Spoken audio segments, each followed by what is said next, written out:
नीली आंखों वाली परी की कहानी भाग 2। घने जंगल से पहले ही भिखारी वहां से चला गया। फिर वत्सला अकेले अपने पति के संदूक को ढूंढने के लिए निकल पड़ी। वहां जाकर उसने अजीब सी चीजें देखी। उस संदूक के पास बहुत सारी परियां थी। वत्सला पेड़ के पीछे छिपकर उन्हें देखने लगी। वत्सला ने देखा कि सारी परियों के बीच में एक नीली आंखों वाली परी आई और उसने संदूक में एक लकड़ी देव के मृत शरीर के सिर के पास और एक पैर के पास रखी। तभी देव संदूक से बाहर निकल आया। परियों ने देव को मिठाई खिलाई और दोबारा संदूक के अंदर डालकर लकड़ियों की स्थिति बदल दी।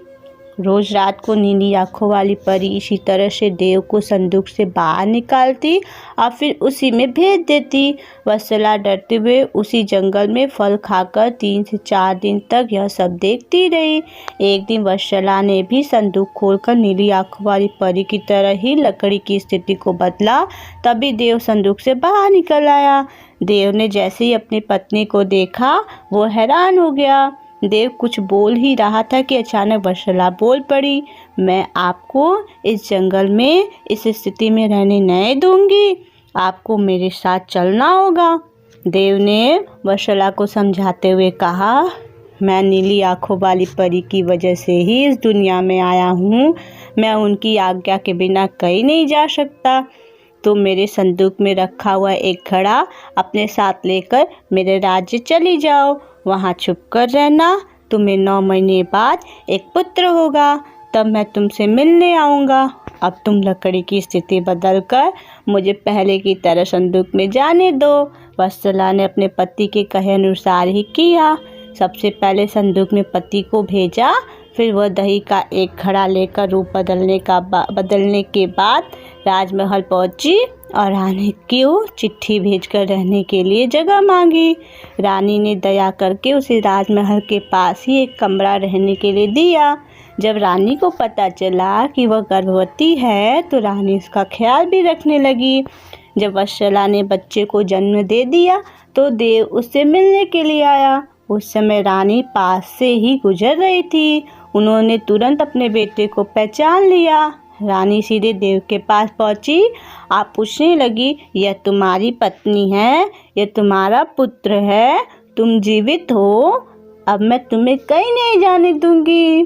देव ने कहा, माँ, मैं आपके साथ नहीं आ सकता हूँ। इसका एक ही उपाय है, आपको अपने पोते के लिए एक उत्सव रखना होगा। आप उसमें सारी परियों को बुलाइए। जब परियां आ जाएं तो नीली आंखों वाली परी का बाजूबंद किसी तरह निकाल कर जला देना।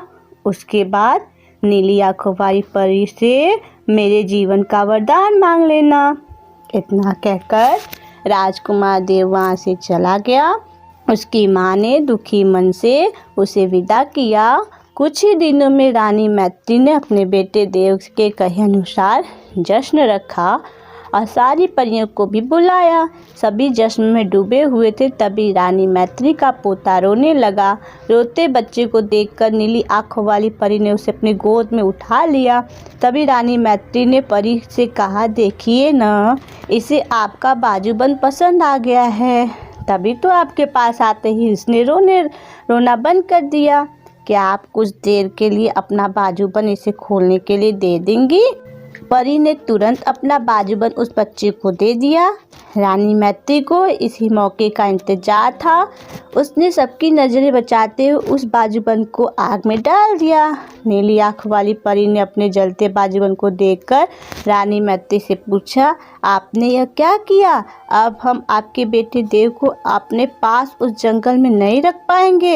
यह सुनते ही रानी मैत्री ने रोते हुए परी से प्रार्थना की। उन्होंने कहा, आपकी कृपा से मुझे बेटा हुआ था, अब आपको ही कृपा करके मेरा बेटा लौटाना होगा। मैं आपसे अपने बेटे देव की भीख मांगती हूँ। नीली आंखों वाली परी को माँ का प्यार देखकर दया आ गई और उन्हें आशीर्वाद दे दिया।